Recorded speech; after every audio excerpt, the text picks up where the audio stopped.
Connection is something that's lacking. What can we do to maximize connection and build relationships during a time where it's from a distance? And we saw some of our schools get really creative, and that was like, it was last minute. We had to move real fast.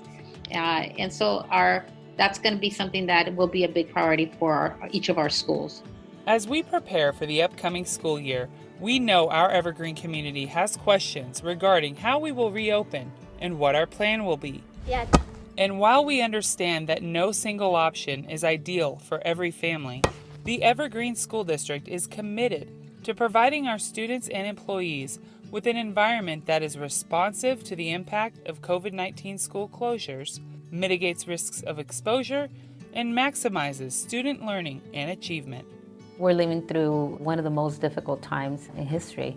The number of COVID cases continues to increase. And for us, we have to consider, how do we best keep our students safe? How do we best keep our staff and our families safe? School districts are being called to make some very tough decisions. Many parents who are okay with a distance learning model are saying, yes, we understand, yes, we are concerned as well.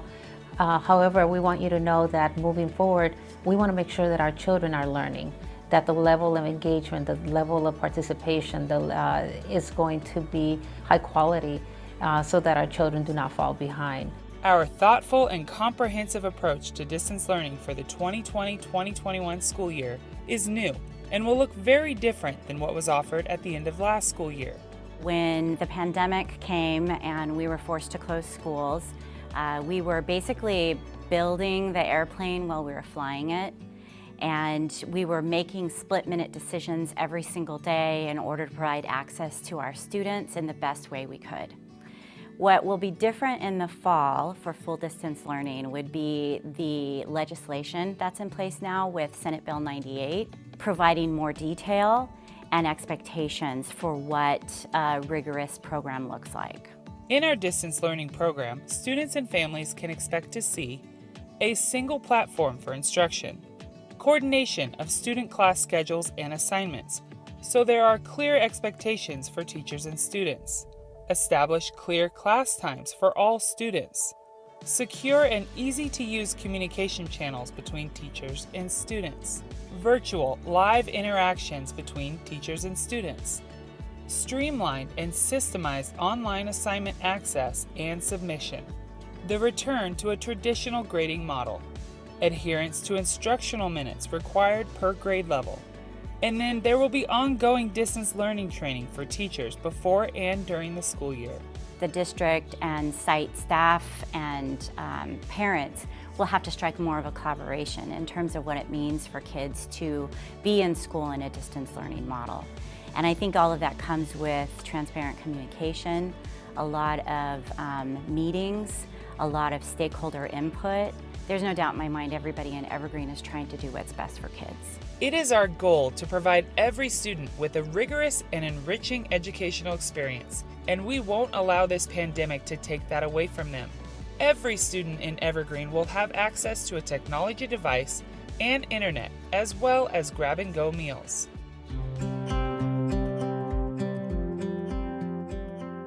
We realize that this pandemic may pose significant challenges for some of our families, and we are working on providing resources to assist with childcare and tutoring for those who need it.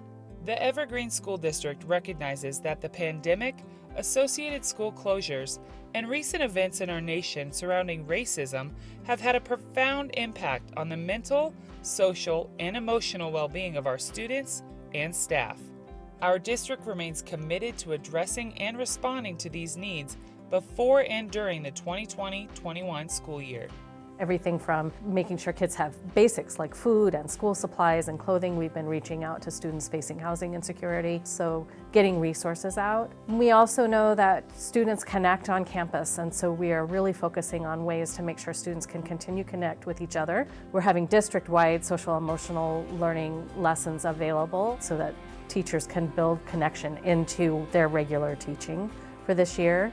And in addition to that, we're developing resources for teachers and also for parents and for students so that the questions that they have, the things that are coming up, will be right there for them.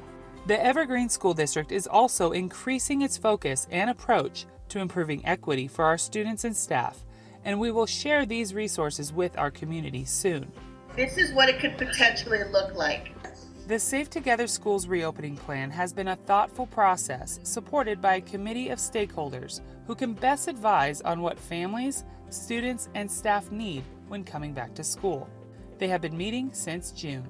Ms. Macias just presented a lot of really important information. We want to hear your thoughts, your feelings, your emotions. I had a question. So for the middle school schedule, like how do you follow that schedule? You just follow it on your own? I want to make sure that you understand that Wednesdays are not a day off. It is a day for you to continue to learn. Thank you once again for participating in our focus group.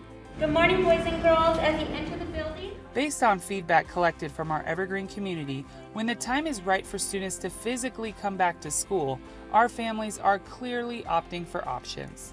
In January 2021, if it is safe to do so, and if Santa Clara County has been removed from the state of California's COVID-19 monitoring list for the 14-day period, the district will be ready to open with a hybrid learning model.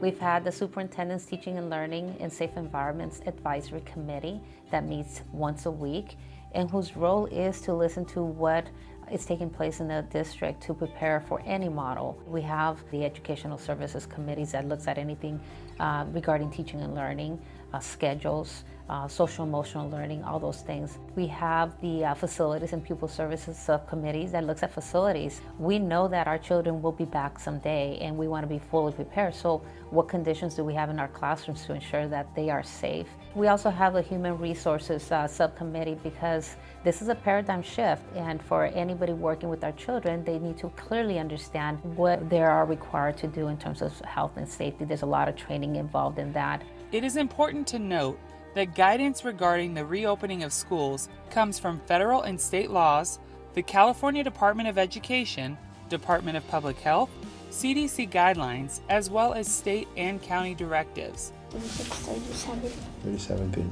EESD will adhere to all health and safety guidelines with an interest in securing the health and safety of students and staff.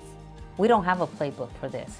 Every day we get new data, every day we get new guidelines, and we are pivoting as much as we can with the understanding that we have to pivot real quickly. We have to plan really quickly because school's about to start August 19th for us, and we need to be ready for students day one. School and class schedules, expectations of students, parents, and staff, services for our students with diverse needs, and other crucial details will be administered via email and phone calls and can be found on our social media accounts and on our Safe Together website. We thank our community for their patience. We're going to get through this, and we will come out of this even stronger.